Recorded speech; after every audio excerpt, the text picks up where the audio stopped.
अस्सलाम वालेकुम स्टूडेंट्स।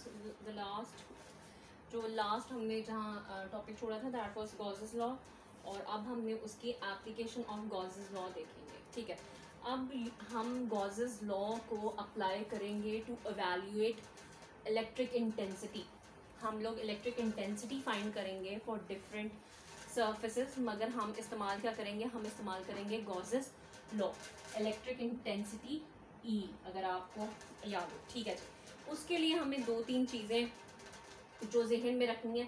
सबसे इम्पॉर्टेंट चीज़ जो होगी गॉसियन सरफेस। ठीक है, गॉसियन सरफेस किस लिए, गॉसेस लॉ अप्लाई करने के लिए। अच्छा, अब गॉसियन सरफेस है क्या, एक इमेजिनरी क्लोज्ड सरफेस है। ठीक है, इमेजिनरी, हम सिर्फ इमेजिन कर रहे हैं सरफेस को, मगर the surface should be closed. Close का फिर से वही मतलब दैट कि जहां से स्टार्ट कर रहे हैं वहीं खत्म। ठीक है, अब ये क्लोज सरफेस है, circle is a close surface, rectangle is a close surface, triangle is a close surface. It can have any shape depending on your easiness. ठीक है जी, क्लोज, मगर कंडीशन क्या है, जो गॉसियन सरफेस होगी वो हमेशा क्लोज सरफेस इमेजिन की जाएगी। और दूसरी, पहली कंडीशन तो it should be close surface, और दूसरा इसको पास करना चाहिए या एनक्लोज करना चाहिए वो पॉइंट जिस पे हमने इलेक्ट्रिक इंटेंसिटी कैलकुलेट करनी है। ठीक है, इसका मतलब है अगर सपोज कोई फील्ड मौजूद है यहाँ, और मैं यहाँ किसी एक पॉइंट पे इलेक्ट्रिक इंटेंसिटी हम फाइंड करना चाहते हैं, तो मैं जो गॉसियन सरफेस इमेजिन करूँगी उसको लाजमी इस पॉइंट को एनक्लोज करना है, यानी कि इसके अंदर ये वाला पॉइंट आना चाहिए।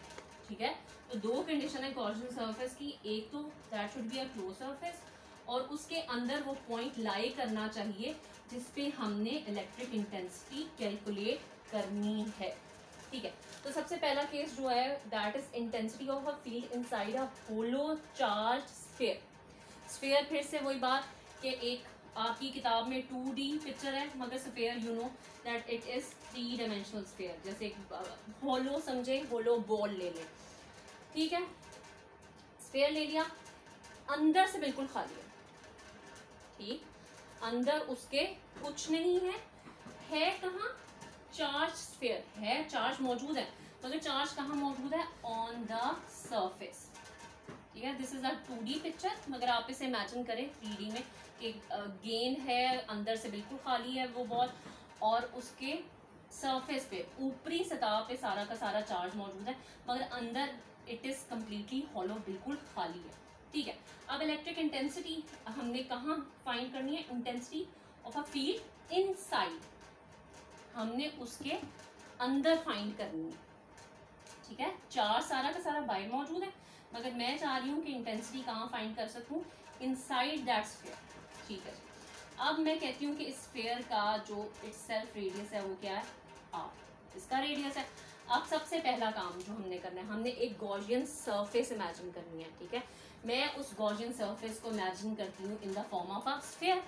ठीक है, हमने स्फीयर ही इमेजिन किया, मगर sphere r prime and that is less than the original radius of the sphere. ठीक है, जो ये रेडियस है हमारे स्फीयर का उससे वो छोटा है, मगर इसके अंदर मैं यहाँ इस पॉइंट पे हम कैलकुलेट करना चाह रहे हैं इलेक्ट्रिक इंटेंसिटी। तो जरा देखें कि ये जो मेरी गॉसियन सरफेस है इसके अंदर लाई कर है, इंक्लूसिव, इंस्क्राइब्ड का मतलब है अंदर। ये सर्कल जो है, ये जो गॉसियन सरफेस थी ये इसके अंदर इंस्क्राइब्ड है, और ये वाला पॉइंट जहाँ हमने फील्ड कैलकुलेट करनी है वो इस गॉसियन सरफेस के अंदर मौजूद है। ठीक है जी, यहाँ तक बात हो गई।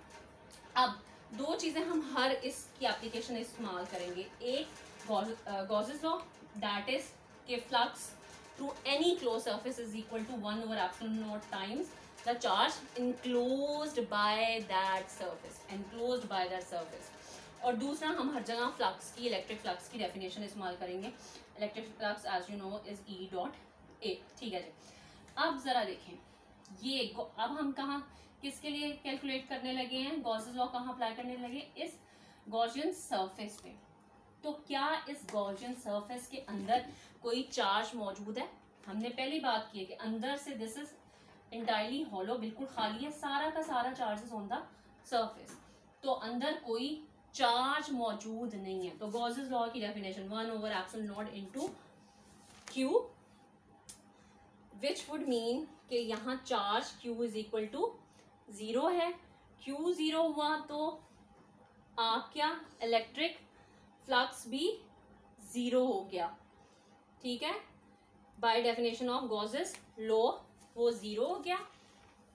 और फिर उसके बाद हमने क्या अप्लाई की, हमने डेफिनेशन फ्लक्स की अप्लाई की, E डॉट ए। अब देखें यहाँ क्योंकि चार्ज 0 है, अंदर कोई चार्ज मौजूद नहीं है, तो इलेक्ट्रिक फ्लक्स 0 हो गया। तो डेफिनेट सी बात है यहाँ भी बाय 1 और 2 क्या आ गया, E डॉट ए भी 0 हो गया।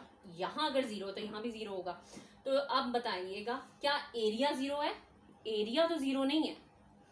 हमने कोई इमेजिन भी की है सरफेस अगर, तो उसका एरिया तो होगा ना, कोई एरिया तो वो स्पेस में कवर कर रहा है, तो एरिया तो 0 नहीं है। तो डेफिनेट सी बात है E डॉट ए अगर 0 आ रहा है और A 0 नहीं है तो डेफिनेटली E वुड बी 0।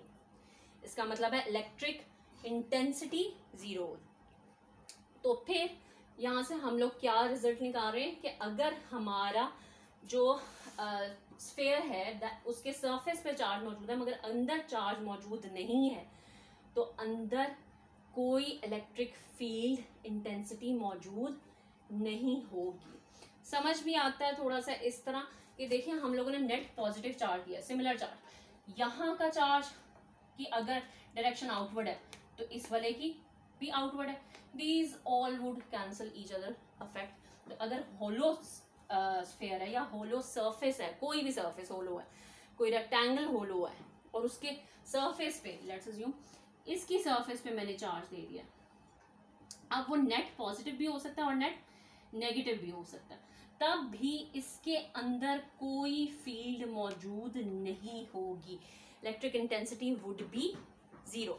और इसीलिए हम बाज़-औक़ात इसको अप्लाई करते हैं हॉलो चार्ज सरफेसेस को, क्योंकि इलेक्ट्रिक फील्ड्स हमारे इर्द गिर्द मौजूद हैं। तो कुछ ऐसे सेंसिटिव डिवाइसेस होती हैं जो कि इलेक्ट्रिक या मैग्नेटिक फील्ड से वेरी कर सकते हैं, डिस्टर्ब हो सकती हैं। तो यूजली हम उन्हें किस में रखते हैं, एक ऐसी मेटल सरफेस में जिसके सराउंडिंग, जिसकी सरफेस हम पे हमने नेट चार्ज दिया हो, क्योंकि उसके अंदर फील्ड वुड बी 0 और वो जो भी डिवाइस है that would be safe from electric disturbances.